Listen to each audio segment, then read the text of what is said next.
France Inter, Léa Salamé, Nicolas Demorand, le 7-10. Et avec Léa Salamé, nous recevons ce matin un ancien Premier ministre, maire du Havre, président du parti Horizon. Il publie Le prix de nos mensonges chez J.C. Lattès. Vos questions et réactions au 01 45 24 7000 et sur l'application Radio France. Édouard Philippe, bonjour. Bonjour. Bonjour, Eh bien, bienvenue sur Inter. Ce court livre incisif, percutant, nerveux et sans doute celui qui dévoile le plus précisément ce que vous pensez. C'est un livre de colère, une sorte de pamphlet. Vous y posez un certain nombre de convictions et de propositions. Diriez-vous que c'est un livre où le grand gars impassible fend l'armure et où il renverse la table ? Je dirais que c'est un livre que j'ai écrit parce que j'étais en effet en colère. Alors il y a des gens, quand ils se mettent en colère, ils deviennent tout rouges, ils crient très fort. C'est pas du tout mon genre. Moi j'ai plutôt des colères froides. Je suis pas sûr qu'elles soient moins intenses, mais elles sont beaucoup plus froides. Et cette colère, elle vient du constat de ce que insuffisamment dans notre débat public, nous ne regardons la réalité en face. Très souvent, nous nous racontons des histoires. Nous avons une exceptionnelle capacité à nous raconter des histoires, à voir la réalité non pas telle qu'elle est, mais telle que nous préférerions qu'elle soit, essayer de trouver les raisonnements qui justifient des idées que nous aimerions voir prévaloir. Et je trouve que le constat entre ce qui est et ce que nous disons est préoccupant.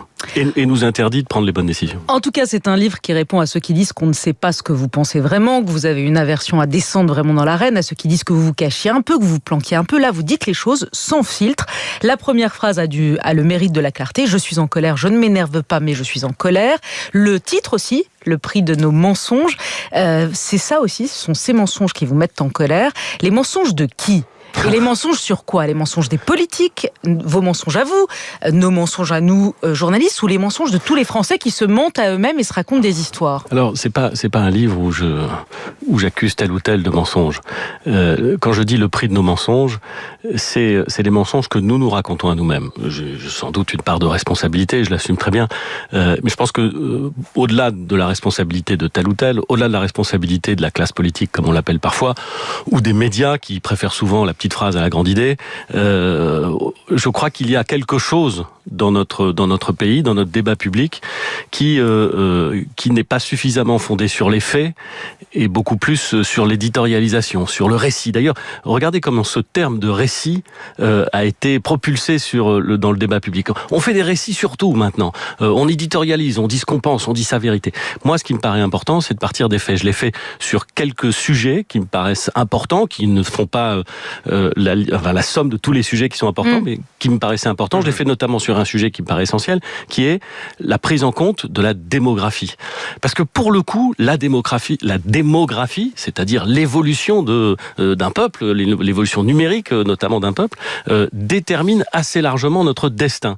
Et nous ne regardons pas et nous ne tirons pas les conséquences de ce qui se passe sous nos yeux et que nous savons. Et c'est ça qui me met en colère et qu'il faut changer si on veut pouvoir s'adapter et prendre les bonnes décisions maintenant. Un mot encore sur cette colère, Édouard Philippe. Vous le savez bien, elle est le carburant des populistes. C'est souvent l'émotion sur laquelle ils surfent, qu'ils réussissent le mieux à capter et à exploiter. Est-ce que vous allez aussi sur ce terrain-là ? Le terrain des populistes en leur reprenant leur carburant. Alors, d'abord, je vais vous dire, Nicolas Demorand, la colère, c'est humain. Il faut pas être. Mais il y en a un usage politique aussi. Il faut pas être populiste pour être en colère. On a le droit d'être en colère. Il y a des gens en colère, pour des raisons qui sont d'ailleurs très diverses. Mais il y a beaucoup de populistes en colère. Oui, ou qui utilisent la colère. Oui. Moi, je dis que la colère, c'est une forme de moteur à réaction. C'est ce qui vous permet d'avancer. Ensuite, un moteur, ça n'a d'utilité que lorsque vous savez où vous voulez aller. Et là, il peut y avoir des différences. Vous listez pêle-mêle un débat public consternant de médiocrité, un modèle social qui a inversé la solidarité entre les générations, un État inefficace, une démocratie qui est malade, une école qui ne remplit plus sa mission, une justice qui dysfonctionne. Vous parlez d'impuissance publique, de renoncement politique, de désenchantement démocratique. Il y a des choses qui vont bien en France aujourd'hui, Édouard Philippe, dans cette France gouvernée, je le rappelle, par Emmanuel Macron depuis 8 ans, dont vous avez été le Premier ministre pendant 3 ans. À vous lire, on a l'impression que rien ne va. Non, d'ailleurs, vous avez sans doute vu que dans d'autres passages du livre, je dis qu'en dépit de ces sujets qu'il faut aborder lucidement parce qu'ils sont sombres, il y a aussi une capacité de rebond qui est exceptionnelle dans notre pays. Je parcours la France depuis maintenant plusieurs années. Je connais ma ville, Le Havre, dont je suis le maire. Je parcours le pays. Je rencontre partout en France, mais vraiment partout en France, des femmes, des hommes qui ont une énergie, une capacité de rebond, qui sont des pépites exceptionnelles. Je ne supporte pas le discours décliniste. Je suis totalement convaincu que la France peut rebondir, mais je suis convaincu, et c'est l'objet du livre, que pour rebondir, il faut regarder la réalité en face, et que nous avons des problèmes, et que la réalité, que nous ne ça réglons va pas. Et oui, ça va pas. Il y a beaucoup de choses dans la réalité qui ne vont pas. Regardons-les en face, prenons les décisions qui s'imposent, sans nous raconter d'histoire, sans dire que la France est écrasée par une politique d'austérité, alors qu'elle a le plus haut niveau de dépenses publiques des pays de l'OCDE. Voilà. Et sans immobilisme. Raconter des blagues. Ce qui est très clair dans votre livre, pardonnez-moi de vous le dire, c'est que vous écrivez clairement que les élans réformateurs d'Emmanuel Macron, et que vous comparez à Nicolas Sarkozy d'ailleurs sur ce sujet, ont été stoppés net par les grandes crises. La grande crise financière de 2008 pour Nicolas Sarkozy, le Covid pour 2020. Le Covid, c'était il y a 5 ans. Et globalement, vous le dites, vous l'avez déjà esquissé dans une interview au Point il y a quelques mois, qu'il ne se passe rien depuis 5 ans. Vous écrivez, aurait-il pu se relancer après? Aurait-il dû? Pourquoi diable ne l'ont-ils pas fait en visant Emmanuel Macron et Nicolas Sarkozy? Ça veut dire quoi? Que depuis 2020, il ne s'est rien passé en gros en France? Qu'il a manqué de courage? Non, moi je ne suis pas du tout là pour attaquer tel ou tel, je constate les faits. Nicolas Sarkozy en 2007 s'est fait élire sur un programme de rupture, sur une campagne incroyablement audacieuse et ambitieuse aussi. Et puis il a été confronté à la crise en 2008, c'est pas lui qui l'a fait venir, il l'a d'ailleurs, s'agissant du court terme, plutôt très bien géré, et ensuite, l'élan réformateur qu'il avait animé et sur lequel il s'était fait élire, c'est stoppé. On a pris un sacré coup, d'abord parce qu'il avait plus beaucoup de marge de manœuvre. Et je constate que Emmanuel Macron, après 2020, après la crise Covid, en tout cas après la première phase du Covid... C'est au moment où vous quittez le gouvernement, l'élan réformateur de 2017 à 2020, il faut bien reconnaître qu'il s'est assez largement calmé. D'abord probablement parce qu'il préparait sa réélection en 2022, et ensuite parce que en 2022, au moment de l'élection présidentielle, on peut pas dire que le programme a été d'une clarté totale, que les engagements aient été d'une audace considérable. Absence de majorité en 2022, majorité relative, encore plus d'absence de majorité en 2024. On a donc un pays dont, objectivement, il faut bien constater... Qu'il ne se passe rien. Qu'il ne se passe pas grand-chose. Attendez, soyons clairs. L'absence de majorité interdit, de fait, et chacun le constate, les grandes réformes dont nous aurions besoin. Quand je le dis, je ne m'en réjouis pas. Je ne suis pas du tout heureux de cette situation. Je la déplore très largement. Mais je la constate parce que de fait, c'est ce qui est en train de se passer. Et donc la France, elle fait des phrases, elle prend des initiatives législatives à travers une collection de propositions de loi qui sont individuellement intéressantes ou pas intéressantes. Mais il n'y a pas de grand projet, il n'y a pas de grand souffle, il n'y a pas de grande réforme. Et personne, Madame Salamé, ne pense une seconde dans ce pays aujourd'hui qu'on est en train de préparer l'avenir. Personne. Xavier Bertrand vous a répondu. Édouard Philippe aurait dû manifester sa colère quand il était Premier ministre. Lui et d'autres sont comptables du recul de l'autorité, de l'explosion de la dette, de la déconnexion avec les Français. Alors il nous rejoue la rupture de Nicolas Sarkozy, mais il n'est pas Nicolas Sarkozy qui veut. Alors, je confirme à Xavier Bertrand que je n'ai pas pour ambition d'être Nicolas Sarkozy. Je suis pas sûr que ça le rassure d'ailleurs. Moi, mon ambition, c'est d'être moi-même. D'être à l'aise avec moi-même, de dire ce que je pense et d'essayer de l'expliquer aux Français pour voir s'ils ont envie d'aller dans la direction que je propose. Alors Nicolas Sarkozy n'est pas un modèle. En revanche, dans le livre, il y a deux modèles. C'est pas un anti-modèle. Non, c'est simplement, je ne cherche pas à ressembler à qui que ce soit. Mais en revanche, clairement, il y a deux modèles, deux dirigeants réformateurs à vos yeux, Margaret Thatcher et Gerhard Schröder. Je constate, là encore, on peut en penser ce qu'on veut, je constate que au Royaume-Uni et en Allemagne, dans des circonstances très différentes, avec des styles très différents, avec des origines politiques et une idéologie très différente, voilà deux premiers ministres, enfin un chancelier et une première ministre, confrontés à des vraies difficultés dans leur pays. Pour Margaret Thatcher, c'était le décrochage britannique. On l'a oublié en France, mais le décrochage britannique des années 70, il est d'une violence et d'une. Et en Allemagne, c'est les conséquences de la réunification qu'il fallait faire, mais qui évidemment font peser sur l'Allemagne de l'époque des contraintes considérables au début des années 2000. Et voilà deux premiers ministres qui, affirmant clairement les choses, encore une fois avec des idéologies différentes, font des réformes souvent impopulaires, ultra-libérales, extrêmement impopulaire s'agissant de Margaret Thatcher et très libérale, très impopulaire s'agissant de Schröder. Et je ne sais pas si elles sont libérales, parce que elles étaient aussi assez largement social-démocrates, mais enfin, en tout cas, des réformes de structure profonde qui changent la nature du marché du travail, qui changent la nature de la politique industrielle, qui changent la nature du pays. Je dis donc que y compris dans des démocraties qui ont un attachement très fort au contre-pouvoir, c'est le cas au Royaume-Uni, c'est le cas en Allemagne, on peut transformer son pays à partir d'une analyse lucide des problèmes. Tant qu'on se dit que certes il y a des choses qui vont pas, mais qu'on parle pas des choses qui vont pas vraiment, eh ben on n'avance pas. Mais vous êtes sûr de pouvoir embarquer les Français en leur promettant Thatcher et Schröder? Mais je leur promets le pas sang Thatcher, et les larmes. Je ne leur promets ni Thatcher ni Schröder, je ne leur promets pas le sang et les larmes, je leur promets un regard lucide sur ce qui va bien et des propositions sincères sur comment je pense que ça peut aller mieux. Et puis ensuite, c'est le mérite de la démocratie, ils choisiront. Alors, vos préconisations, vous en avez dit un mot rapide à l'instant, en pointant en France une population qui vieillit, la dénatalité, vieillissement démographique qui vient fragiliser le modèle social et notamment le système de retraite. Vous revenez dans le livre sur votre phrase qui avait fait beaucoup parler, il faut relever l'âge légal du départ à la retraite à 65, 66, voire 67 ans. Vous écrivez que le débat sur l'âge légal et sur l'allongement est désormais derrière nous. Ça veut dire quoi? Vous n'écrivez pas retraite à 66 ou 67 ans dans votre programme, mais vous préférerez une dose de capitalisation obligatoire. Vous avez évolué sur le sujet qui est crucial. Je dis que la France est confrontée est en train d'entrer dans un piège démographique. Elle y est entrée plus tard que l'Italie, plus tard que l'Allemagne, plus tard que la Corée, dont on parlait il y a quelques minutes, mais elle y est entrée. Ce piège démographique, il a deux caractéristiques. Il est d'abord le piège du vieillissement. Notre société vieillit, ce qui individuellement n'est pas un problème. On est assez heureux de vivre plus longtemps et on est assez heureux que nos proches vivent plus longtemps. Donc la société vieillit. La part des plus de 50 ans, la part des plus de 60 ans et demain la part des plus de 80 ans va augmenter très significativement dans la population française. Notre société vieillit. Très bien.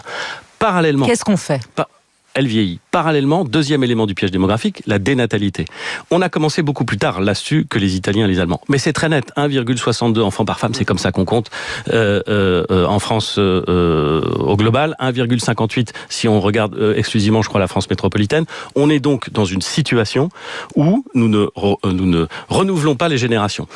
Et ça veut dire quoi? Ça veut dire, ce chiffre que je trouve fascinant, ça veut dire que dans la France d'aujourd'hui, la France de 2025, la France où nous vivons, il y a plus de gens vivants qui sont nés en 1946 que de gens qui sont nés en 2024. Notre société vieillit et le nombre de jeunes, lui, se raccourcit et se rétrécit de façon très forte. Vous allez me dire, très bien, c'est la vie, c'est les gens qui décident ou pas de faire des enfants.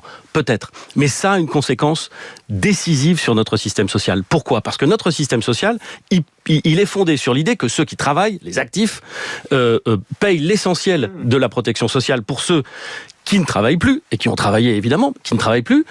Et si vous avez une dénatalité qui dure, ça veut dire que le nombre des actifs dans 20 ans, dans 18 ans, va lui être considérablement réduit. C'est ce que vit l'Italie. En Italie, dans les 10 ou 15 dernières années, la population active, le nombre de gens qui travaillent et qui sont au chômage, mais en âge de travailler, a diminué de 2 millions de personnes.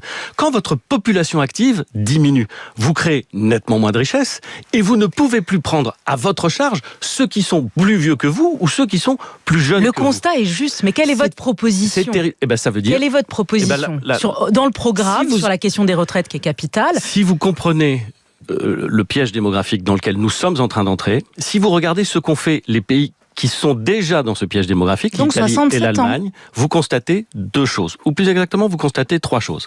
La première chose, c'est que, effectivement, pour sauver la partie de leur système de pension qui repose sur la répartition, ils ont accepté de travailler plus longtemps. Ils l'ont pas fait de gaieté de cœur. Madame Meloni, je le dis souvent, a fait campagne contre les 67 ans, qui est déjà l'âge de départ à la retraite en Italie. Et une fois qu'elle est devenue première ministre, elle a laissé les 67 ans et un certain nombre de ses ministres évoquent aujourd'hui les 70. Donc, on travaille plus longtemps. On travaille plus nombreux aussi. Augmenter le taux d'emploi des juniors ou des seniors, c'est un vrai enjeu. Mais on travaille plus longtemps. La deuxième chose, c'est mettre en place un système de capitalisation qui n'a pas vocation à remplacer complètement la répartition, mais qui doit venir compléter le système de répartition. Combien? 10% des pensions de retraite? 10, 15, 20. En Allemagne, c'est environ 15. En France, c'est environ 2%. Donc, on peut aller plus loin. On peut arriver, à mon avis, à 15%. Ça prendra du temps, mais c'est indispensable. Ça redonnera un peu de liberté individuelle à ceux qui veulent partir à la retraite. Et ça, c'est précieux. Et ça permettra de garantir le financement. Donc, vous assumez les choses. Non, mais c'est vrai. Bien sûr que je les assume. Vous les assumez. Si vous êtes élu président dans 2 ans, oui, vous allez allez lever l'âge de départ à la retraite, même si vous dites que c'est plus vraiment la question, mais vous le ferez et vous ouvrirez la capitalisation à 10-15%. C'est ça que les gens veulent entendre. Ils veulent savoir sur... C'est très exactement ce que je dis, et je dis même que toutes celles et ceux qui racontent que l'on peut baisser l'âge de départ à la retraite, qui racontent que l'on peut ne pas tenir compte de ce qui est en train de se passer dans notre démographie, ils mentent. Ils sont dans le déni du réel. Ils sont dans le déni du réel. Et l'exemple espagnol, l'exemple italien, l'exemple allemand, que ce soit pour des gens qui sont très à droite ou très à gauche, devrait leur ouvrir les yeux. Édouard Philippe, venons-en à la question de l'immigration qui est abordée dans votre livre par le biais de la démographie. Vous écrivez clairement « Les démagogues obsessionnels et angoissés du grand remplacement racontent n'importe quoi lorsqu'ils prétendent se fixer l'objectif d'une immigration zéro ». Fin de citation. Et vous dites que oui, avec une population vieillissante, on va avoir besoin d'une immigration, qu'elle est nécessaire, mais il faudra déterminer tous les 5 ans le nombre, le profil des immigrés qui entrent en France. Donc vous êtes favorable à une immigration choisie, entre guillemets, à des quotas par métier, par pays? Expliquez-nous. Je considère que si nous voulons faire face à cette future diminution de la population active, nous aurons besoin, et nous devons l'assumer, de faire venir des compétences de l'étranger. Nous aurons besoin d'étudiants étrangers dans les universités françaises. Nous aurons, comme c'est le cas aujourd'hui, besoin de médecins étrangers. Il se trouve que quand vous allez dans les hôpitaux publics, ou même d'ailleurs en médecine de ville, vous voyez un certain nombre de médecins étrangers. Et vous êtes assez heureux qu'ils soient là. J'ai jamais vu personne, y compris dans les démagogues obsessionnels du grand remplacement, expliquer non, surtout ce qui serait bien, c'est qu'il se barre. Surtout ce qui serait bien, c'est qu'il soit pas là. Ça n'est pas vrai. Bon, nous aurons besoin d'être soignants, nous aurons besoin d'ingénieurs, nous aurons besoin... Nous donc quand Bruno Retailleau... J'aimerais qu'on en produise plus, mais... Quand Bruno Retailleau dit de faire venir des ingénieurs, des informaticiens, bien sûr. Quand il dit l'immigration n'est pas une chance pour la France, vous n'adhérez pas à cette phrase-là. Mais je vais vous dire, je ne mets presque même pas de morale là-dedans. Non, mais c'est pas une question de morale. Je fais un constat. Je pense qu'une partie... Donc vous dites qu'on en a besoin. On aura besoin. Ce sera une partie nécessaire de notre prospérité. Et attention, dire qu'on a besoin d'une immigration maîtrisée, ça ne veut pas dire tous ceux qui veulent peuvent venir. Ça ne veut pas dire il n'y a aucun contrôle. Ça ne veut absolument pas dire qu'on ne maîtrise pas l'immigration. Et là encore, permettez-moi, parce qu'on est tellement franco-français, on se dit tellement des choses en fonction de posture, d'idéologie, en regardant tellement peu ce qui se passe ailleurs. Regardez, là encore l'exemple italien. Moi j'aime bien l'Italie. J'aime bien l'Italie parce que une partie de ma famille qui vient d'Italie, j'aime bien l'Italie. Mais j'aime bien l'Italie parce que c'est un pays politiquement incroyablement complexe, qui souvent vit les problèmes avant la France et qui essaie de les résoudre. Pas forcément comme nous, mais bon. En Italie, Madame Meloni a fait une campagne incroyablement dure sur l'immigration. Vous le savez. Bon, qu'est-ce qu'elle a fait une fois qu'elle a été au pouvoir? Elle a constaté la contraction de sa population active. Elle a donc dit il faut beaucoup mieux maîtriser l'immigration, mais certainement pas dit qu'il fallait une immigration zéro. Elle a régularisé 500 000 étrangers. 1,5 million. Elle les a régularisés. Pourquoi? Pas parce qu'elle considère que c'est une chance ou un problème, parce qu'elle en avait besoin. Vous écoutez ce matin, vous avez l'impression, l'impression que Giorgia Meloni est Non, elle fait le job. Je regarde l'Italie avec attention. Ça fait 2 ans qu'elle est au pouvoir. Elle fait le job. Écoutez, elle a réussi à faire un certain nombre de choses dans un contexte italien qui est incroyablement compliqué et alors, elle est assez extraordinaire parce qu'elle a maintenant un discours qui est très différent de celui dans lequel qu'elle tenait lorsqu'elle était en campagne, et qui en fait est empreint par la réalité. Mais vous savez, c'est souvent le cas. J'ai souvent observé, et peut-être d'ailleurs est-ce que ça a été mon cas, j'ai souvent observé que les grandes déclarations faites quand on est dans l'opposition sont beaucoup plus douces et beaucoup plus mesurées une fois qu'on se fronte à l'exercice du réel.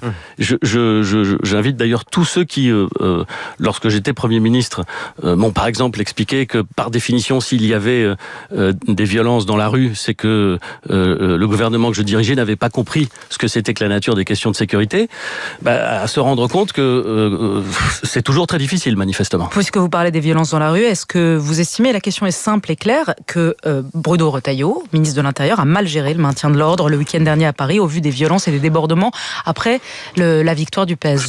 Je pense que les forces de police et que l'autorité administrative, le ministère de l'Intérieur, Bruno Retailleau, a fait face à une situation qui a été extrêmement compliquée à gérer. préparés, qu'ils ont fait au mieux. Je ne sais pas s'ils étaient suffisamment préparés ou s'ils avaient pris les bonnes décisions de préparation. Ils ont sous-estimé les risques. Je ne sais pas. Je ne crois pas. Quand vous voyez les débordements, vous dites quoi ? Il y avait une mobilisation de force à Paris qui me paraît sérieuse dans les chiffres que j'ai vus. Je ne sais pas si c'était partout pareil en France. Je sais qu'au Havre, ça s'est plutôt bien passé. Mais j'ai vu qu'il y avait eu des débordements considérables et extrêmement choquants. Extrêmement choquants. L'idée qu'après un match de football, qui devrait être une fête, victoire ou défaite, évidemment encore plus quand il y a une victoire, on s'expose à des morts, à des violences, à des pillages, mais c'est insupportable. Bon, est-ce que le ministère de l'Intérieur a bien travaillé ? Je ne lui fais aucun procès d'intention. Il a probablement fait de son mieux.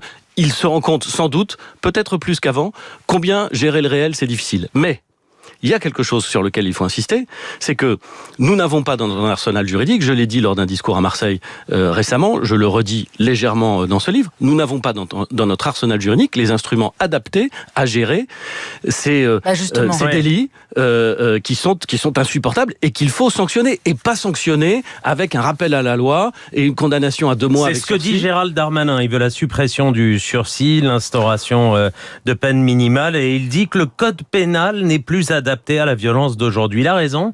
Nous avons fait avec le groupe Horizon, le groupe du parti politique que je préside, le groupe Horizon à l'Assemblée nationale, nous avons fait des propositions consistant à introduire dans notre code pénal et donc dans notre système pénitentiaire, d'une certaine façon, des peines ultra courtes. En partant du principe que je vais un peu caricaturer, pardon, pour nos auditeurs, qu'en France, on incarcère très tard et assez longtemps.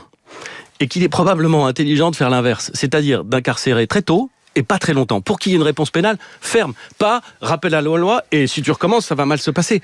Qu'est-ce que vous voulez comprendre de cette réponse pénale-là ? Voilà, donc cette proposition de loi, elle a été adoptée à l'Assemblée nationale. Bon, j'espère qu'un jour elle sera présentée au Sénat, j'espère qu'un jour on pourra s'en servir, peut-être d'ailleurs elle doit être améliorée au Sénat, ça c'est le travail législatif, mais je crois qu'il faut que nous changions la façon dont nous réagissons à ces délits qui sont commis dans des attroupements, dans des foules, avec le sentiment d'impunité totale de gens qui ne comprennent parfois pas ce qu'il faut. Édouard Philippe, il nous reste malheureusement 2-3 minutes et beaucoup de questions parce que votre livre, pour le coup, aborde tous les sujets. Et j'aimerais donc question très rapide en fait, si vous pouvez répondre. Le rapport sur les frères musulmans. Le RN demande l'interdiction des frères musulmans en France, prenant l'exemple sur la Jordanie et l'Égypte. Vous en dites quoi ? J'en dis qu'il est parfaitement légitime et absolument indispensable de lutter contre tout groupe qui saperait les fondements de la République. Ça ne pose aucun problème, qu'il soit religieux ou politique. Dès qu'on sape les fondements de la République, donc on n'a pas interdire les frères musulmans. Après, mais c'est souvent le cas avec le Rassemblement national, je ne sais pas exactement quelle forme cela peut vouloir dire. S'il s'agit d'interdire ou de dissoudre une association qui est l'organisation juridique des frères musulmans en France, il y a un dossier à constituer, il faut le documenter, très bien, c'est possible. Interdire à des gens d'adhérer d'une certaine façon intellectuellement à l'idéologie des frères musulmans, vous voyez bien que ça va être nettement plus compliqué. Mais cela dit, c'est un combat qu'il faut mener parce que, encore une fois, dès lors que l'on veut saper les fondements de notre République, nous devons être intraitables. On peut accepter toutes les différences dès lors qu'elles respectent les fondements. Gabriel Attal veut interdire le voile aux mineurs de moins de 15 ans. Vous en pensez quoi ? J'en pense que, à titre personnel, quand je vois une jeune enfant de 10 ans qui porte le voile, ça ne me réjouit pas et je dirais même que ça me choque. Ça me choque parce que je trouve qu'il y a un choix identitaire qui est imposé par les parents et que je trouve, qui me choque. Je dois bien le reconnaître. Ensuite, est-ce qu'il faut en faire une loi ? Et qu'est-ce que pourrait être cette loi ? Est-ce que la loi, ce serait l'interdiction de l'ensemble des signes religieux dans l'espace public pour les moins de 15 ans ? Ou est-ce que ce serait simplement l'interdiction du voile ? Et d'ailleurs, de quel voile pour des jeunes filles qui peuvent avoir 13 ou 14 ans ? Vous savez, il m'arrive d'être juriste, ou plus exactement, il m'arrivait d'être juriste, et il y a un principe en droit qui est un principe qu'on oublie trop souvent en France, qui est « règle sans sanction ne vaut ». Moi, je vois beaucoup de règles en France, parce que dès qu'on a un problème, on aime bien faire une règle, on aime bien faire une interdiction. Ça permet d'avoir une posture. Est-ce qu'en France, on applique effectivement la loi qui interdit, et depuis longtemps, le port du voile intégral qui dissimule le visage ? Je ne crois pas. Je trouve ça très choquant. Et puis, un dernier mot, Madame Salamé, parce que si on parle de ce sujet, il faut en parler sérieusement. C'est très bien d'imaginer qu'une interdiction peut régler les choses. Mais je suis convaincu que l'essentiel, c'est le contre-discours. L'essentiel, c'est le combat qu'on mène pour faire en sorte que partout en France, et pour toutes les Françaises et les Français, quelles que soient leurs convictions religieuses, l'émancipation républicaine fonctionne, l'école fonctionne. Ce qui est important, ça n'est pas simplement de dire on va interdire le port du voile dans tel ou tel endroit pour telle ou telle personne, c'est de dire dans tel quartier, il y aura une ascension sociale possible, dans tel quartier, il y aura les services publics quand ils sont nécessaires, les activités commerciales, l'emploi, l'accès à l'emploi. Ce combat-là, qui est un combat difficile, qui est un combat que les maires fait l'espace public. C'est donc de la posture pour occuper l'espace public. Le message est passé. Les municipales à Paris, pour vous, c'est Bournazel et pas Rachida Dati.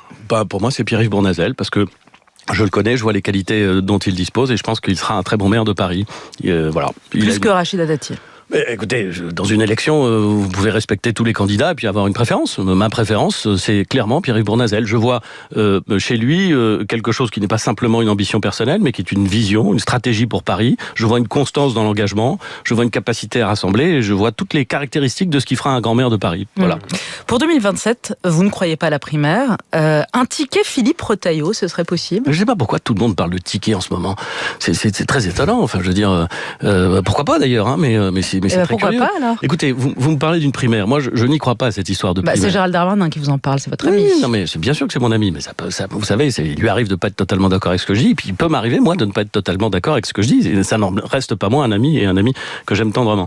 Mais néanmoins, je ne crois pas à cette histoire de primaire dans un champ politique aussi large que, je crois, des Républicains jusqu'à Renaissance. Parce que je ne vois pas comment les électeurs, je ne vois pas comment les partis politiques, d'ailleurs, partis politiques qui sont infoutus, on va dire les choses clairement, je devrais pas dire infoutus, mais incapables de s'entendre sur des choses bien plus faciles que la désignation d'un candidat à l'élection présidentielle. Incapables de signer un contrat de coalition. Incapables même d'admettre l'idée que, alors qu'ils gouvernent ensemble, ils se sont inscrits dans une coalition. Enfin, je veux dire. Et après, on parlerait d'une primaire. Ça n'existe pas. Je n'y crois pas. Alors, vous me posez la question de Bruno Retailleau. Aujourd'hui, j'ai pas compris qu'il était candidat à l'élection présidentielle. J'ai compris qu'il était ministre de l'Intérieur. Et j'ai compris que ça de LR. Et président de LR. Et le vent en poupe. Ça l'occupe. Très bien. Ça l'occupe beaucoup. Vous n'allez pas être trop nombreux sur la ligne de départ? Mais on verra. De toute façon, vous savez, le principe des élections, c'est qu'à la fin, ce sont les Français qui voient. Moi, je n'y vais pas contre quelqu'un. J'y vais. Et il se trouve qu'aujourd'hui, je dois être le seul à avoir déclaré ma candidature à l'élection présidentielle. Bon, donc je ne vais pas m'excuser de l'avoir fait, je l'ai fait, et je me prépare pour le faire. Je ne le fais pas dans une logique d'exclusive, je ne le fais pas dans une logique d'opposition à tel ou tel à l'intérieur de ce vaste bloc central dont j'appelle de mes voeux la Constitution. Je le fais en réfléchissant à ce que je vais proposer aux Françaises et aux Français. Et puis, les Françaises et les Français, ils ont d'autres propositions, mais heureusement, nom de nom, c'est la démocratie, ça. Et puis, choisissons. Merci. Merci.